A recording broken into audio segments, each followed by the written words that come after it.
I was 22 and looked, well, like someone who lost a bet with puberty. A little overweight, soft jaw, bad skin, weird posture. The kind of guy you walk past in a hallway and forget by the time you hit the stairs.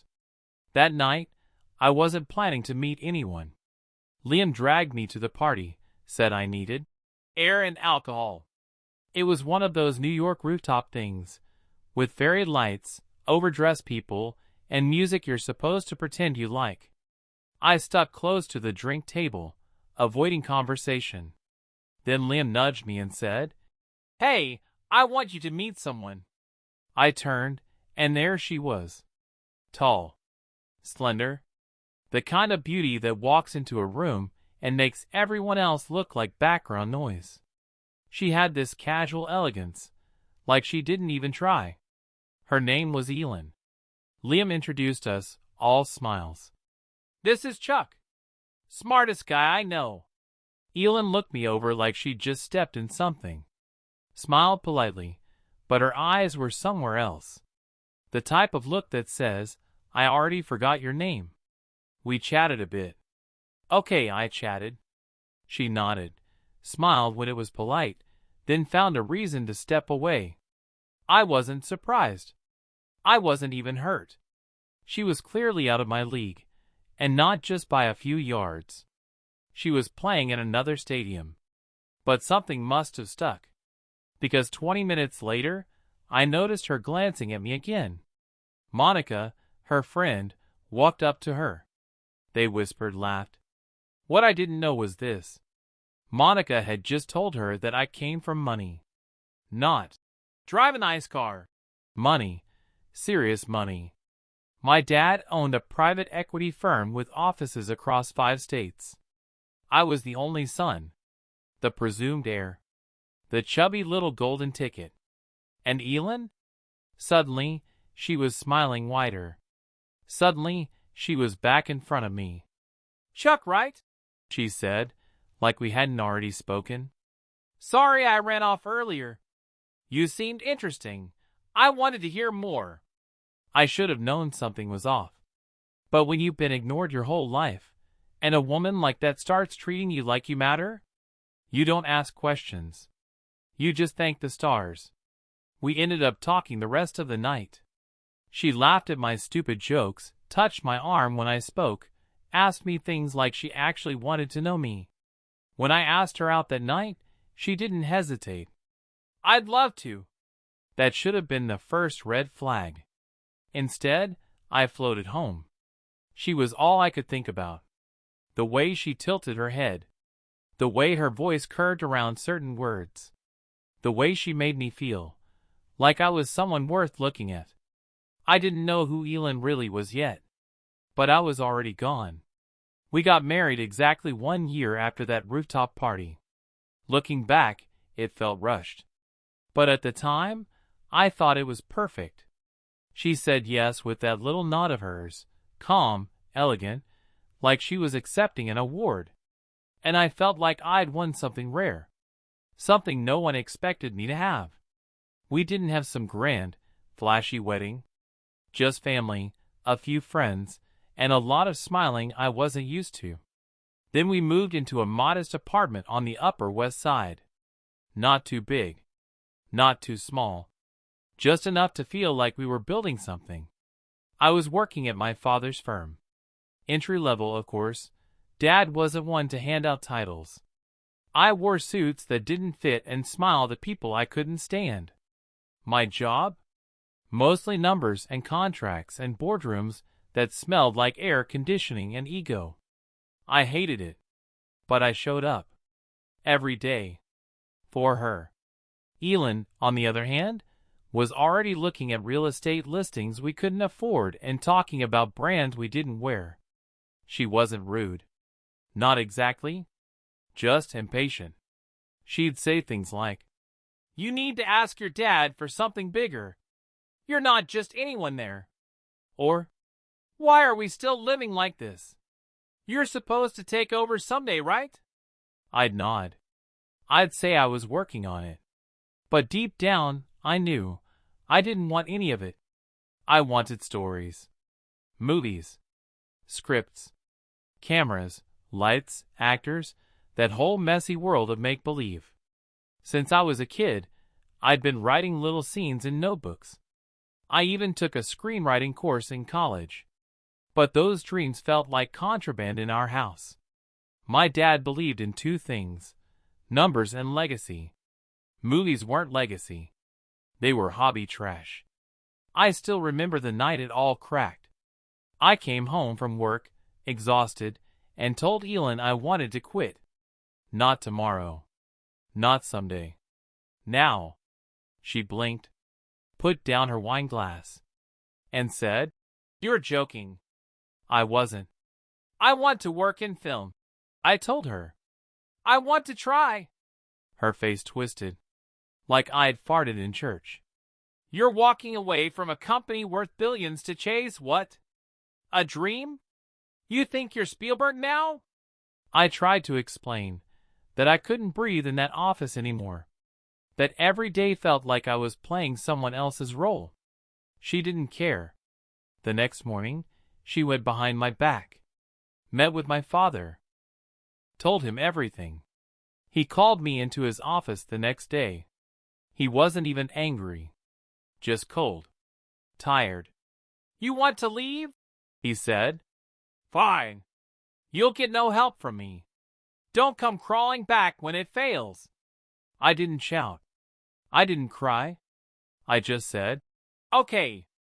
I packed my desk, walked out, felt more alive in that moment than I had in years.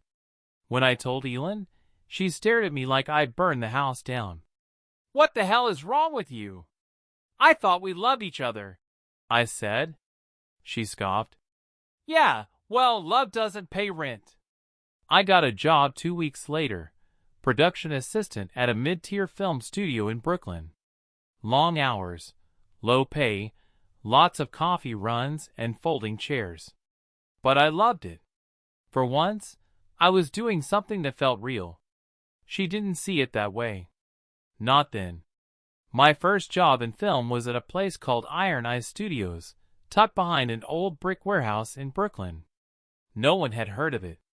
But to me, it was holy ground. I was a glorified gopher, coffee fetcher, equipment lugger, lunch coordinator. I once spent 4 hours driving across the city to find a very specific brand of fake blood. And I loved every damn second. I arrived early, stayed late, watched everything. When they weren't looking, I scribbled notes in my beat-up notebook, ideas, dialogue, camera movements I wanted to try someday. At night, I'd sit in our tiny kitchen, hunched over a second-hand laptop, hammering out screenplays no one would ever read. But I believed in them. And more importantly, for the first time in my life, I believed in me. Elen? She did not share the enthusiasm. At first, she was quiet. Said things like, "Just a phase," or, "Once you burn out, you'll come back to your senses." Then the sarcasm started. "Another unpaid passion day, huh? How's the glamorous world of folding chairs?" She didn't come to set visits, didn't ask about scripts. She spent more and more evenings with Monica or out for drinks. Some nights, she didn't come home until after midnight. No apology. No explanation. Just, "It was loud where we were," and a shower. I wanted to believe her. But believing felt like dragging a corpse up a hill. It was heavy. It stank. And no one was fooled. One night, I got home early. She wasn't there. Her phone was on silent, face down. I shouldn't have touched it.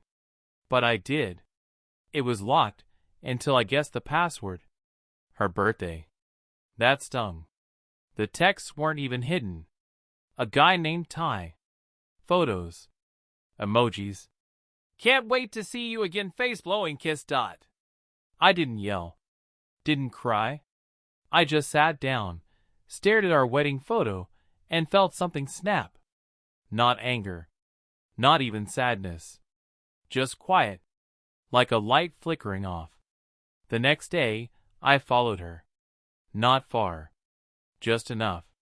She wasn't with Monica.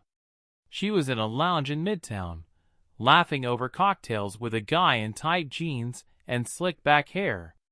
They kissed like no one could see them. I went home before she did. When she walked in, I was waiting in the living room. "Sit down," I said. She raised an eyebrow. "What's going on?" I slid her phone across the table. "Open. The message is visible." She looked at the screen. Didn't flinch. Then looked at me. Calm. Cold. "You're really not as dumb as you look." I just stared. She stood, crossed her arms. "Let's skip the performance, Chuck. I never loved you. You were convenient. That's all." I blinked. "You were a soft-body trust fund. A walking resume with daddy issues. You think I ever wanted you?" I didn't answer. "The second you walked away from that company, from money, you stopped being useful. And let's be honest, look at you. You think someone like me ever falls for someone like you?" She smiled like she'd just won something. "You can keep the dishes. I'm done pretending." She walked out. Didn't pack. Didn't slam the door. Just gone. I sat there for a long time. Then I stood up, took our wedding photo off the shelf, and dropped it, face first, into the trash. The divorce was quick. No lawyers. No fights. No property to split. She got what she wanted, out. I got what I didn't even realize I needed. A clean start. I left New York with 2 suitcases, a laptop, and just enough money to survive a few months in LA. No plan. No promises. Just a voice in my head that said, "You don't owe anyone the version of you they hated." I rented a shoebox studio apartment in Burbank, where the walls were thin and the neighbors argued in 3 languages. Got accepted into a night program at Red Lantern Film School, a small but respected place. They taught craft, not dreams. I liked that. During the day, I found a PA job at Copper Frame Studios, a mid-tier production house that made gritty crime shows and low-budget thrillers. It wasn't glamorous, but it was real. I hauled lights, set up green screens, refilled coffee machines, and listened, always listened. Directors, DPs, editors, even janitors. Every job taught me something. At night, I wrote like my life depended on it. Characters, scenes, fragments of dialogue, half of it bad, most of it painful. But little by little, it started to click. Somewhere in that chaos, I changed. I joined a gym. Slowly, the weight came off. I shaved my beard, learned how to dress for my frame. Swapped out the thrift store hoodies for clean-cut jackets and dark jeans. I got my nose fixed. Purely medical, of course, deviated septum and all that. But let's just say the side effect wasn't terrible. I looked in the mirror one morning, and for the first time in my life, I didn't see the guy she used to laugh at. I saw a man. Years passed. One script landed me a meeting. That meeting led to an episode of a new streaming drama. Then another. Then the showrunner handed me the keys to the whole season. They gave me a chance, and I didn't waste it. The show, Last Exit North, became a breakout hit. Dark, smart, emotional. Critics loved it. Viewers binged it. Suddenly, people said my name with respect. I wasn't rich, not yet, but the checks came steady, and they didn't bounce. And for once, people listened when I spoke. That fall, I got a call from my mother. Nothing dramatic, just her birthday coming up. She missed me. I booked a flight to New York. It had been nearly 6 years since I'd walked away. The city hadn't changed much, but I had. This time, I didn't hide behind baggy shirts and awkward smiles. I wore a tailored coat, walked with purpose. No one looked twice, but I noticed the difference. I wasn't the same man who'd been tossed aside.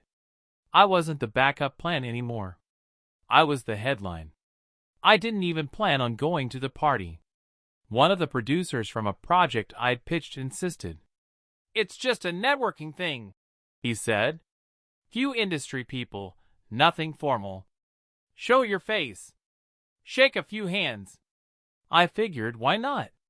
I was already in New York, and I hadn't worn a tux in a while. Might as well let it breathe.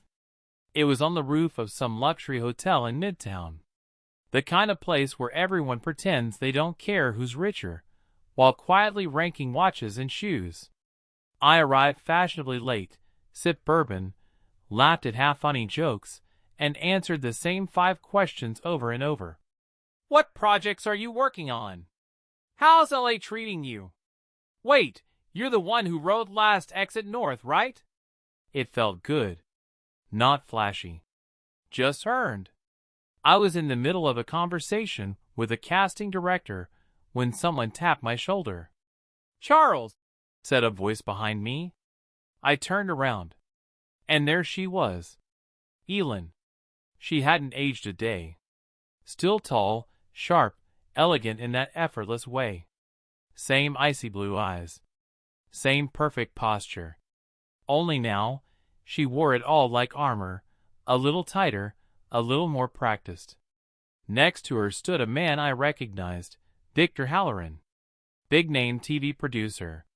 Ran 3 shows, owned a production label.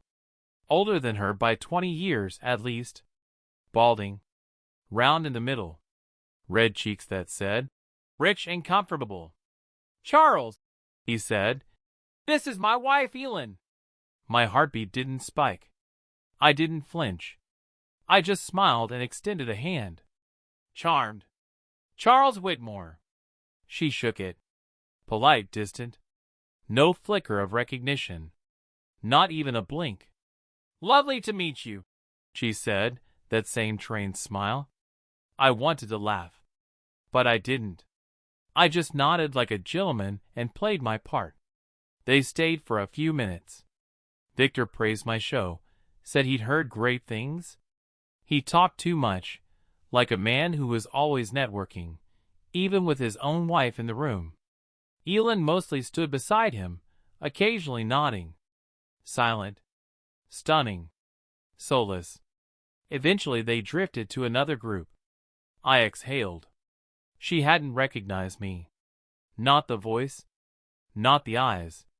Not the face she used to say was unphotographable. Of course I had changed. The weight. The hair. The jawline. The name. Even my posture. Back then, I walked like I was apologizing. Now I didn't. And the name, Whitmore? That wasn't a lie. It was my mother's maiden name. Clean, classy, industry-friendly. My real last name had too much baggage.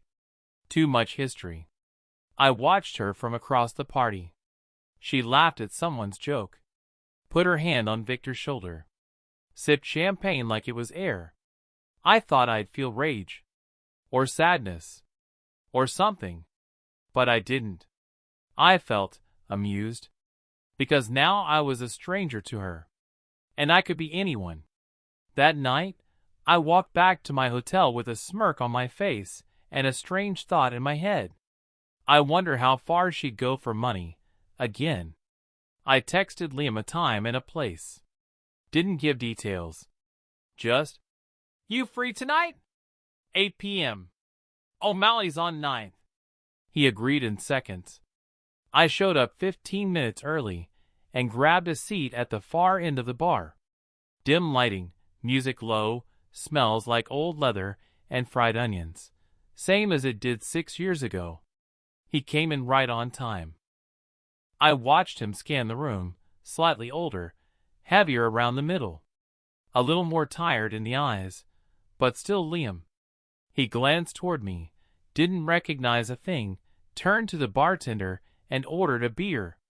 Muttered under his breath, "Damn Chuck. Still always late." I smiled, waited another few seconds, then leaned just close enough and said, Any chance you'd buy one for a stranger? He turned, annoyed, until his eyes hit mine. And froze. I saw it all hit at once. Confusion, recognition, disbelief. Holy no way. Chuck? Sort of, I said. Most people call me Charles now. Liam gawked. What the hell happened to you, man? You look like a movie star had a baby with a GQ model. I laughed. Was that a compliment?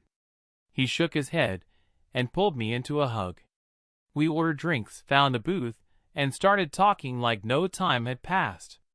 I told him about LA, the work, the grind, the scripts, the series.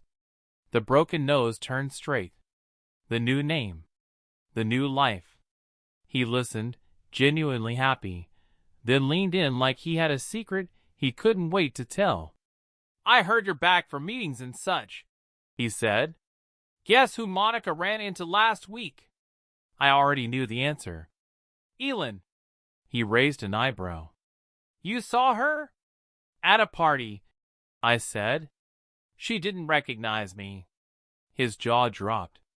No way. I nodded. Introduced myself as Charles Widmore. She smiled, shook my hand, moved on. Jesus, Liam muttered. What are the odds? She's married now. To Victor Halloran. Yeah, I know, he said. Big producer. Monica says she only ever talks about their vacation homes and his bank account. We sipped in silence. Then he added, You know about their prenup? I looked up. Go on. He grinned. She walks away with a fortune if he cheats. But if she does? He whistled. She gets Jack. I leaned back slow. Really? She's been telling Monica she wouldn't mind if Victor slipped up. Says she could finally be free and rich. Her words. I smiled for real this time. Because suddenly, everything made sense. The forced smile on that rooftop. The quiet calculation behind her eyes. Elen was still playing games. But this time, I could play better. You look like you're planning something, Liam said, half joking. I am, I replied. What kind of plan? The kind where I offer her a solution. Find a perfect girl to seduce her husband. Liam blinked. And then? And then I make sure the only one caught cheating is her. I started simple. Showed up at the same cafe I saw her post about once on social. Sat 2 tables away. Pretended not to notice her at first. She recognized me. Of course she did. Charles? She smiled, surprised. Twice in 1 week. I chuckled. New York's smaller than it feels. We talked. Just like conversation. She told me about her work as if it mattered, dropped names, like she was still auditioning for relevance. I listened. I laughed when she did. And then I vanished again. No follow-up. Next week, I, accidentally, ran into her in the lobby of a midtown office building. I was pitching to a network upstairs. She was just visiting someone. I told her I had 10 minutes before my meeting. What coffee? She asked. Like we'd known each other for years. We sat in a booth near the window. She looked me over a little longer this time. Like she was cataloging me. 2 weeks later, we were texting. Just occasionally. Then regularly. I never flirted first. She did. A compliment here. A soft touch there. She laughed harder around me now. Asked more personal questions. And when she finally asked, Why are you still single? I smiled and said, Wrong person, wrong time. She liked that. By month 2, she was full on leaning in. Dinner at a quiet spot in Soho. She showed up in a dress that probably cost more than my car, and called it casual. Over drinks, she touched my hand. Told me I was refreshing. Then she leaned closer and said, Can I tell you something weird? I played it cool. Of course. She dropped her voice. My husband, Victor. I love him, but I sometimes feel like I'm waiting for something. Or someone. Do you know what I mean? Oh, I knew exactly what she meant. But I said nothing. Just let silence hang between us long enough for her to fill it. And she did. I'm not proud of this, but I kind of wish he'd screw up. Cheat or something. Just once. There's a contract. If he messes up, I get everything. I looked at her, calm. And if you mess up? She laughed, short and dry. Then I get nothing. Divorce on my end? Total wipeout. I nodded like I was just learning this for the first time. And then I offered her the seed. What if you encouraged him to mess up? She froze, surprised.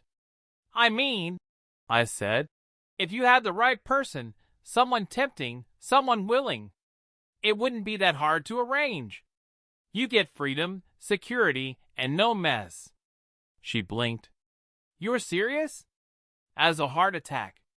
A pause. Then a smile. Wicked. Greedy. You'd help with that? I know people, I said. Actresses. Professionals. I could find someone discreet. Elen leaned in, touched my arm. Charles, that would be incredible. I nodded slowly. But if we do this, I need you to be fully in. No doubts later. She looked me dead in the eye. I'm in. Every word, every smile, every plan, recorded. Tiny mic in my watch. Backup in my phone. I saved every file to an encrypted drive, labeled it Queen's Gambit. Because that's what this was. Not revenge. A lesson. I didn't call Victor Halloran with threats. I asked him for coffee. He agreed. Probably thought I was pitching a project. I said it was personal.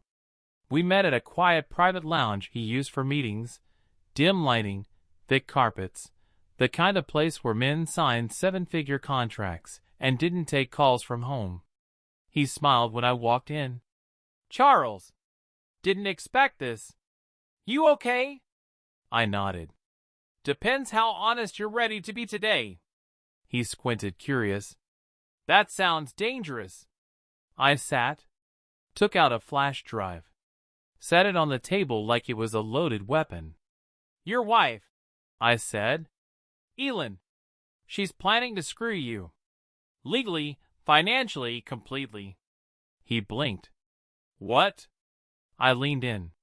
She told me about the prenup. If you cheat, she wins the jackpot. If she cheats, she walks away with nothing. He stayed quiet. She asked me to help make you cheat. To set it up. She thinks I've arranged a woman to seduce you. That it's already in motion. Victor gave a stiff laugh, part disbelief, part deflection. You sure about that? I met his eyes.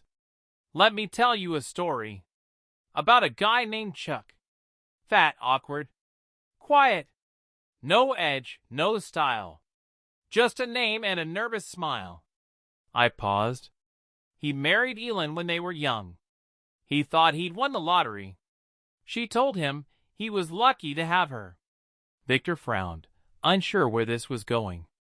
Turns out, I said, she never loved him. Told him to his face. Called him pathetic. Laughed when he cried. Cheated on him for years. Left him with nothing. Not even a sorry. I waited. Let it sink. That guy? I said. That was me.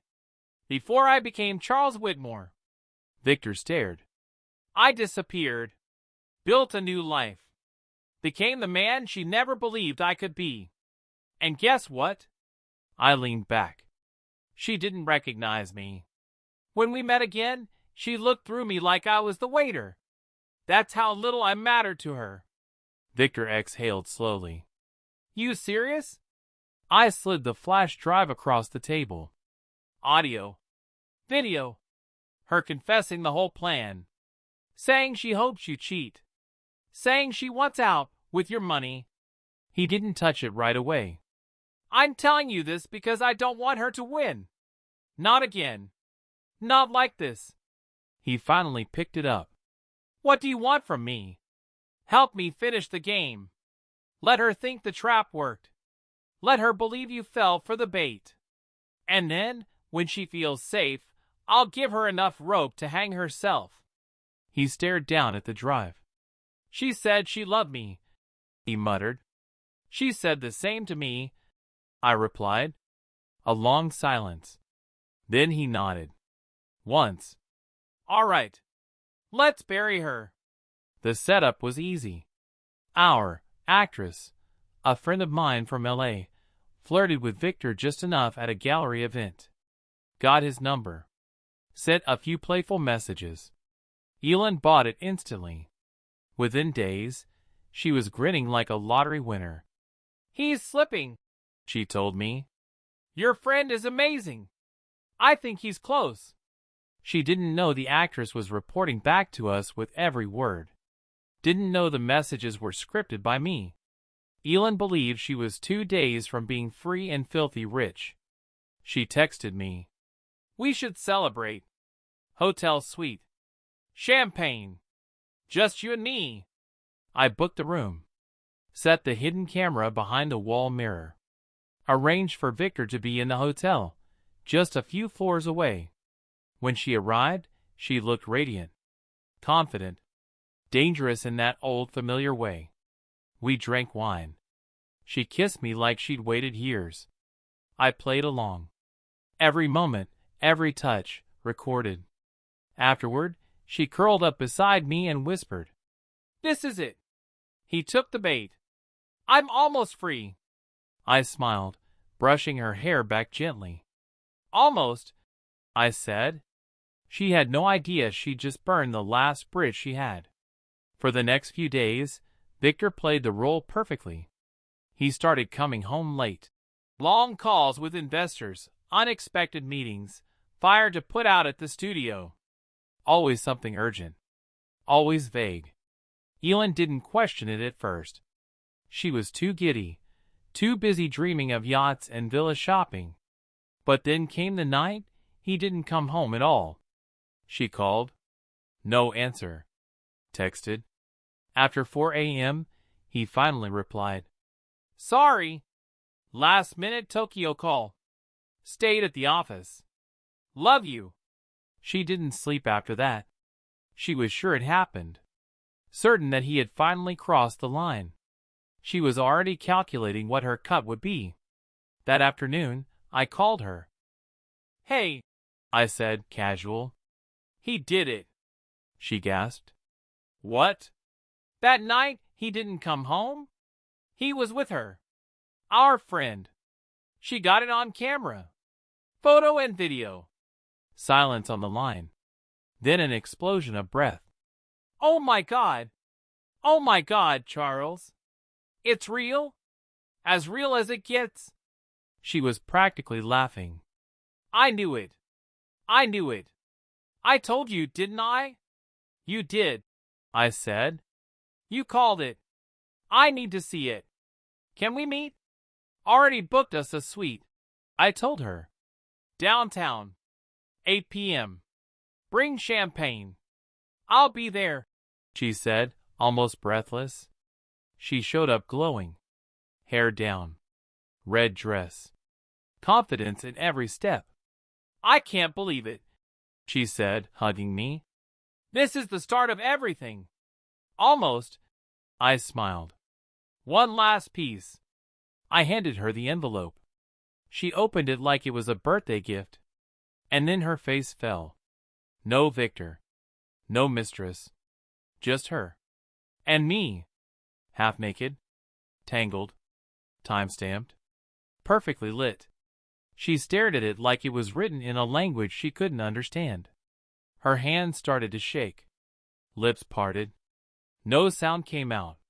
What is this? I said nothing. She flipped through the rest. Different angles, same truth. You said this was him. You said. The door opened. Victor stepped in, calm. Hands in his coat pockets. Elen's eyes widened. She dropped the envelope. Victor, wait! I didn't. He walked past her, picked up one of the photos, studied it. You know, he said softly, I almost feel sorry for you. She looked like she'd collapse. You lied to me, she cried. You set me up. You lied first, he said. You tried to rob me. You played the game. You just didn't realize someone else was playing better. Tears came fast now. Please, I didn't mean for it to go this far. He looked over at me. I nodded. Then he turned back to her. Per the prenup, he said evenly, you'll receive nothing. No spousal support. No settlement. No shares. Victor, please, we can fix this. I'm fixing it now. He walked to the door. She turned to me next, eyes red, mascara streaking. Charles, please. This wasn't real. Not to me. We had something. I looked her over. I had a name once, I said quietly. You remember it? She blinked, confused. Chuck, I said, and everything stopped in her. She backed up like I'd hit her in the stomach. No. No, you're not.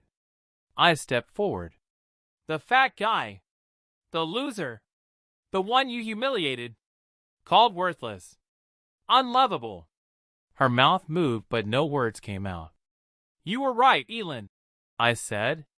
Back then, I was no one. But you taught me something important. She stared. You taught me that I didn't need anyone's approval. Especially not from people who only care about money. Victor opened the door. I gave her one last look. You lost the only two men who ever saw anything in you. The rest? They'll only see the gold digger who got caught. I walked out. Victor followed. She didn't even try to stop us. A couple weeks passed. I was back in LA, deep in rewrites for a project that finally excited me. Real deadlines. Real money. Real work. Not once did I think about her. Not her voice, not her face, not the way she used to smirk like she was always 2 steps ahead. That was the past. Filed, shelved, forgotten. And then, late one night, my phone buzzed. A message. Hey, I've been thinking. About you. About us. I don't know what any of it meant, but it felt real. Can we just talk? Maybe meet? You were the only one who ever really saw me. I stared at the screen for a while. Not because I didn't know what to say. Because I did. Perfectly. I typed, No, Elen. I saw what you wanted me to see. And I gave you exactly what you deserved. I hit send. A minute later, I blocked her number. Not out of anger.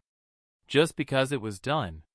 I tossed the phone on the couch, poured myself a drink, and stepped outside onto the balcony. The air was warm. Quiet. The kind of quiet that doesn't come from silence, but from peace. I leaned on the railing, looked out over the city. She was out there somewhere. But not in my world. Not anymore. Whatever game she was still trying to play, I wasn't a piece on her board. She lost. And me? I wasn't playing at all.